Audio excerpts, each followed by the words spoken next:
Hey everybody, we're here to talk about number 63 in the Criterion collection, Carnival of Souls, directed by Herc Harvey from the United States in 1962. But before we do that, I am going to briefly talk to you about Joe Bob Briggs. Joe Bob Briggs is a fictional character created by a Dallas journalist named John Bloom in the mid to late 70s. He wrote movie reviews pretending to be this character, Joe Bob Briggs. Joe Bob is a redneck who loves drive-in movie theaters and bad movies. Frequently, his movie reviews would make a point of talking about how many boobs appeared on the screen or how many limbs got decapitated, these sorts of things. You know, it'd have a scorecard. Joe Bob has two books out of movie reviews. Good luck getting them. They are, for some reason, very rare and hard to find. But he's also had multiple TV series. He currently maybe has one on Shudder. He's had a couple others in a couple other places. And these are a style of show that a lot of you might not be familiar with. Back in the day, it was very common. If you've ever heard of Elvira, Mistress of the Dark, this is how she got her start. It was common for especially horror movies and B movies to air late at night on a TV station, and you would have a host that would be there to introduce the movie and then pop in at commercial breaks to talk about the movie. That's what Joe Bob's shows are like. He does a ton of research for these movies, and he tells you about like the making of the movies, sometimes has interviews with directors or writers of the movies. The man clearly is very passionate about it despite the whole redneck shtick. So why am I talking about Joe Bob Briggs when I'm supposed to be talking about the Criterion collection? It's because this movie was on an episode of Joe Bob Briggs' The Last Drive-In. And in that episode, he talked extensively about the making of it. And the biggest point he made is a lot of people always ask him, what's a hidden gem? You watch a lot of bad movies, a lot of drive-in movies. What's a movie that, has been lost or forgotten or barely saved or, that flew under the radar? And apparently he really hates that question, but he does have an answer. And it's this movie. This is the one, the exception that proves the rule, because his general theory is movies aren't lost. Do you know how prolific the internet is? If nobody's talking about a movie, it's because they don't want to talk about it because it's bad. There's no hiding a movie anymore. But this one is the exception because it came out in 1962, was poorly marketed, people did not understand it, and then it disappeared. And then it showed back up in the 80s, where it got a lot of attention and a lot of scholarly papers written about it. And it went around in academic circles, and it's touted as this cult classic.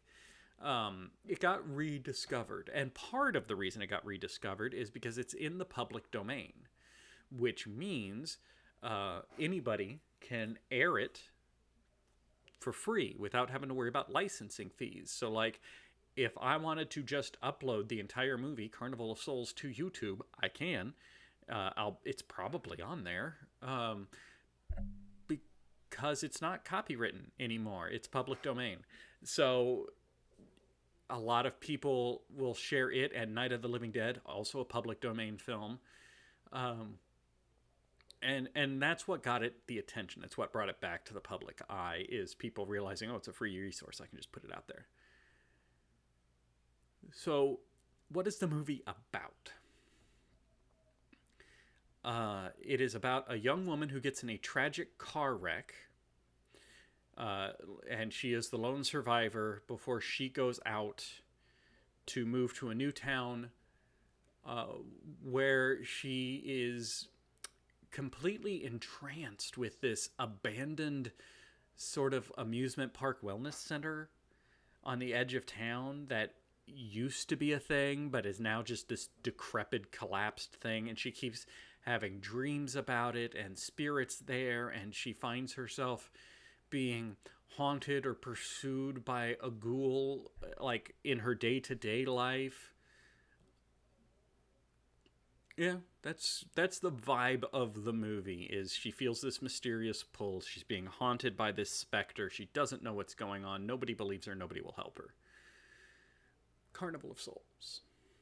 Uh, so some interesting things about this movie that I learned from Joe Bob, actually. Herc Harvey, the director of this film, is also the main haunting ghoul. Directed hundreds of films, but this is his only feature-length film. He did a whole bunch of short films, educational films, stuff like that.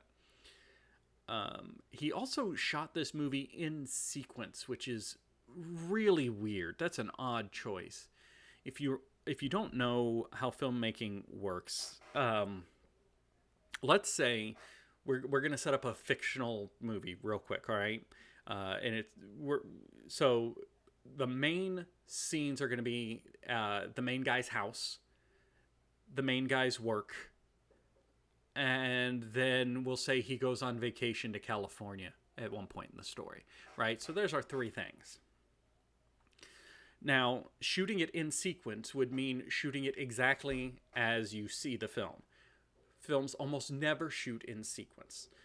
For this movie, for our pretend movie, the guy's going to go back and forth between home and work and home and work and home in California and work and home and work. And what you generally want to do is try to set up so that all of the shots, all of the scenes where he's at home, you just shoot those together, even though in the story they're not next to each other in the script.